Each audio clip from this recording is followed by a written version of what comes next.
ఒకటి సూర్యోదయ సమయంలో నమాజ్ నిషేధానికి హదీస్ ఆధారం. ప్రవక్త ముహమ్మద్ సల్లల్లాహు అలైహి వసల్లం ఇలానే చెప్పారు. సూర్యుడు ఉదయిస్తున్నప్పుడు, మధ్యలో ఉన్నప్పుడు మరియు అస్తమించేటప్పుడు నమాజ్ చేయకూడదు.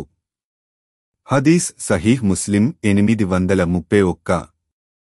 ఈ సమయంలో నమాజ్ చేయడం ఎందుకు నిషేధించబడిందంటే, అప్పటి పోగొట్టిన ప్రజలు ముష్రికీన్ ఈ సమయంలో సూర్యుణ్ణి ఆరాధించేవారు.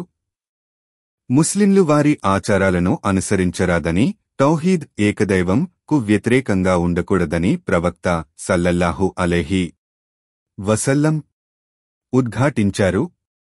ఈ మఖ్రూ సమయాలు ఎప్పుడు అంటే సూర్యోదయ సమయం, ఉదయం ఫజ్ర్ నమాజ్ తర్వాత నుండి సూర్యుడు స్పష్టంగా పైకి రావడం వరకు సుమారు 10-15 నిమిషాలు. ఉదయం 6:00 ఆంలో సూర్యోదయం ఉంటే 6:15 ఆం వరకు నమాజ్ చేయకూడదు. జవాల్ సమయం సూర్యుడు తలపై ఉన్నప్పుడు. జోహార్ నమాజ్ టైం మొదలయ్యే 5 నిమిషాల ముందు. ఈ సమయంలో కూడా నమాజ్ చేయకూడదు. సూర్యాస్తమయం సమయం మఘ్రిబ్ టైం ప్రారంభమయ్యే ముందు, సూర్యుడు అస్తమించేటప్పుడు.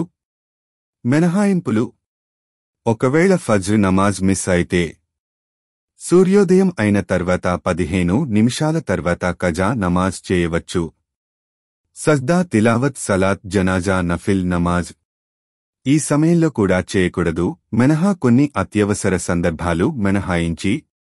ఈ నియమాల యొక్క హిక్మత్, తాత్పర్యం: ముస్లింలు ఇతర మతాల పద్ధతులను అనుకరించకుండా ఉండడం, తౌహీద్ పద్ధతులను పరిరక్షించడం, నమాజ్ కోసం ఖచ్చితమైన సమయ క్రమశిక్షణను పాటించడం.